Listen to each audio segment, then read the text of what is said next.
एकदन्ते विद्महे वक्रतुण्डाय धीमहि तन्नो दन्ति प्रचोदयात्। गणेशाय नमः। जय राम, श्री राम, जय जय রাম। দীক্ষা শুধু দেহশুদ্ধির জন্য নয়, দীক্ষা হচ্ছে দিক বা দিশা পাওয়ার পথ। আমরা অনেক সময় মনে করি যে গুরুদেবের কাছে গেলাম, অগ্নিকারক মন্ত্র নিলাম, এবং সেই মন্ত্রের দ্বারা আমরা সব কিছু ত্রিভুবন জয় করে ফেলবো। নিশ্চিতভাবে জয় হবে। কখন জয় হয় না, একটা মালির কাছে গেলাম, একটা চারা গাছ নিয়ে এলাম বা কলম গাছ নিয়ে এলাম, তাকে পুঁততে হবে, দেখতে হবে, দেখভাল করতে হবে, জল দিতে হবে, খাদ দিতে হবে, তবে সে বড় হবে, তবে তার ফুল ফল দেবে এবং ছায়া আসবে। ঠিক সেরকমভাবে দীক্ষার যে মন্ত্র অন্তত 1,25,000 বার পুরস্চরণ না করলে সে ফলপ্রদ হয় না। সেটা আমরা করি না। আমরা মনে করি মন্ত্র পাওয়া মানেই কাজ করে নেব।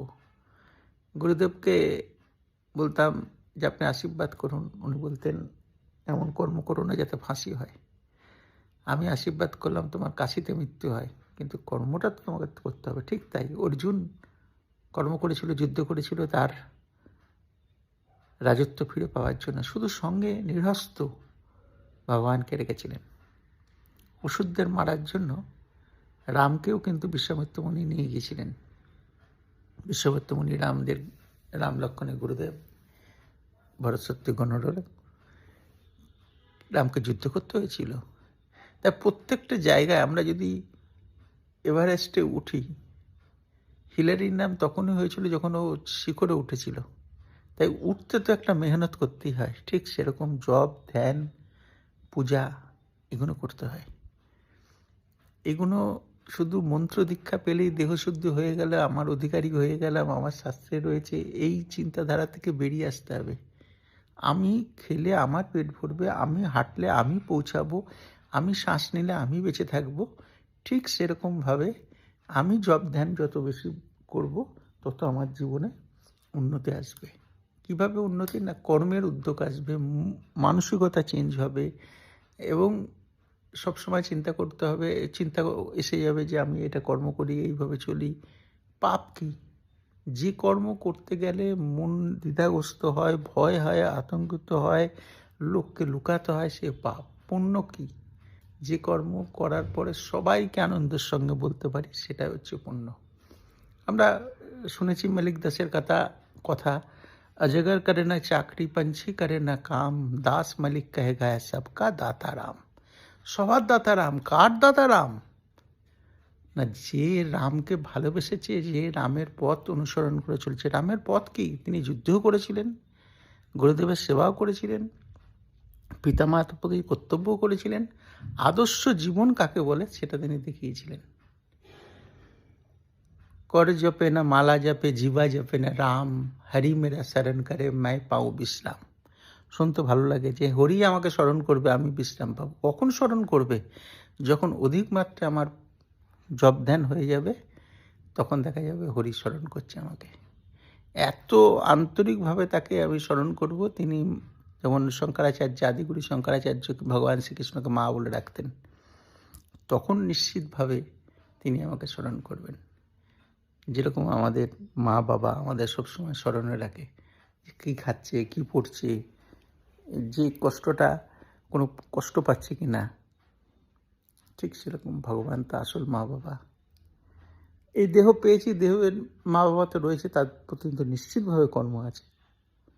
ভগবান শ্রীকৃষ্ণ গুরুদেবের জন্য কর্ম করেছিলেন, পুকুর কেটে দিয়েছিলেন। ভগবান রামও যুদ্ধ করেছিলেন, পিছিয়ে যাননি। তাই মনে রাখতে হবে যে গুরু দীক্ষা পাওয়া মানেই আমার জীবনে সফল হয়ে গেল তা না।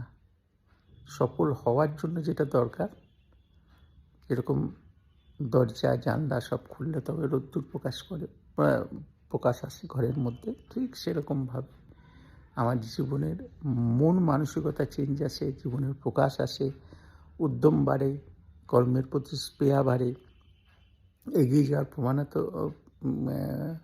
এগিয়ে যাওয়ার সাহস আসে, এবং সবসময় মনে আসে যে আমার সঙ্গে তো কেউ আছে, আমি একা নই। যেরকম নিরস্ত্রভাবে ভগবান শ্রীকৃষ্ণ ছিলেন, কিন্তু অর্জুনের মনে সবসময় খেয়াল ছিল যে আমার সঙ্গে ভগবান আছেন, এরকমভাবে গুরুর দেহকে কখনো মানব দেহ ভাবতে নেই, এর থেকে বড় পাপ নেই। আর হরি গুরুর সঙ্গে কখনো কম্পেয়ার করতে নেই যে কে বড় কে ছোট, সেটাও সবচেয়ে বড় পাপ। গুরু আমাদের অনেক, মা যেরকম অনেক বকে, গুরু বকে আমাদের শুধরাবার জন্য, আমাদের জীবনটাকে ঠিক। গুরু অনেক আগে দেখতে পায়, তাই জন্য সতর্ক করে, কিন্তু আমরা আমাদের কথাগুলো শুনতে চাই না। পরে যখন ঘটনা ঘটে যায় তখন ভাবি না, গুরুদেব তো বলেছিলেন। তাই দীক্ষা পেলে হবে না। আদর্শ শিষ্য হতে গেলে যে গুণগুলো দরকার, সেগুলো যতক্ষণ আমাদের মধ্যে না আসবে ততক্ষণ আমাদের জীবনে শান্তি স্বাস্থ্য আসবে না। শুধু নাম জপ করলে হবে না, নাম জপের সঙ্গে পূজা অর্চনা হবন, যেমন খুব দ্রুত ফল হয় যজ্ঞের, তাই বলে যজ্ঞের তো নিয়ম বিধি জানতে হবে। আর ভগবানকে যে স্মরণ করে, ভগবান শ্রীকৃষ্ণ মানে আমি তাকে বুদ্ধিযোগ দিই, তাই দীক্ষামন্ত্র পাওয়ার পর বুদ্ধিযোগ যদি না আসে তাহলে জানতে হবে এখনও সে ঠিক রাস্তায় আসেনি। স্কুলে তো সবাই ভর্তি হয়, কজন ঠিকমতো বেরোয়? তাই স্কুলে ভর্তি হলে হতে হবে না, আদর্শ স্টুডেন্ট হতে হবে। সবার মধ্যে আমাদের দেবত্ব এবং দেবিত্ব ভাব আছে। এই দৈবিক ভাব যেরকম কুয়ো থেকে জল উঠতে পারে, আমরাও পারি আমাদের জীবনকে অনেক সুন্দর বানানো। আর এই বানানো মনকে একাগ্রতার দিকে নিয়ে যাওয়ার জন্য গুরুমন্ত্র। যত মন একাগ্রতার দিকে যাবে, যত মনে পজিটিভ জিনিসগুলো বেশি বাড়তে থাকবে, তত জীবনে উন্নতি আসতে থাকবে। প্রত্যেকটা মন্ত্রের আলাদা আলাদা মানে আছে, অর্থ আছে, শব্দ আছে, সাউন্ডের ব্যাপার আছে। কোন সাউন্ডে কী তরঙ্গ হবে, আলফা কতটা বাড়বে, এগুলো বৈজ্ঞানিকভাবে একবার আলোচনা করব। যেরকম প্রত্যেকটা রাগের এক একটা ভাইব্রেশন আছে, ভৈরব রাগ একরকম, পিলু রাগ একরকম, সেরকমভাবে প্রত্যেকটা শব্দর, মন্ত্রের শব্দের কিন্তু আলাদা আলাদা দিক দিগান্তর আছে, যেগুলো না জানলে মন্ত্র পাঠ করে খুব একটা বিশেষ সুবিধা হবে না। তাই জন্য গুরু দরকার হয়। বাজারে যে মন্ত্র পাই সেই মন্ত্রের দ্বারা কিন্তু লাভ হয় না। তার কারণ কিভাবে জপ করব, কোন রিদিমে থাকা উচিত, কিভাবে চলা উচিত। ভগবানের একটা কথা আমার খুবই ভালো লাগে যে কলিকালে শুধু নামকে আশ্রয় নাও। হ্যাঁ, ঠিকই বলেছে। কেন এই সময় যজ্ঞ পূজা যে আর্থিক ব্যয়টা হয় সেটা আমরা সবাই তুলতে পারি না। সবাই মনে করি সেই টাকাতে খাই, রেস্টুরেন্টে ঘুরি, আনন্দ করি, কিন্তু কখনো ভগবানের জন্য আমরা কি ভাবি? বাড়ির যিনি গার্জেন, যে পুরো নিজের পুজো জামা কাপড় পরে না, সকলকে জামা কাপড় দেয়, তার জন্য কি পুরো পরিবার ভাবে? যেদিনকে পুরো পরিবার ভাববে সেদিনকে সেই পরিবার স্বর্গ হয়ে যাবে। তাই ভগবানের জন্য যে ভাববে, ভগবানের জন্য নিজের সন্তান, নিজের পিতার থেকেও আগে ভগবানের কাজটা করতে হবে। ভগবানকে যদি আমি খাচ্ছি খুব দামি হয়তো ঘি, আর ভগবানকে দিচ্ছে আমুল ঘি, এটা ঠিক না। তিনি আমার কৃপা করেছেন বলে আমি রুটি, ভাত, সবজি খেতে পারছি। তাই আমারও উচিত আমি যেটা খেতে পারবো না সেই জিনিসটা ওনাকে দেবো, এটা সেরা জিনিস।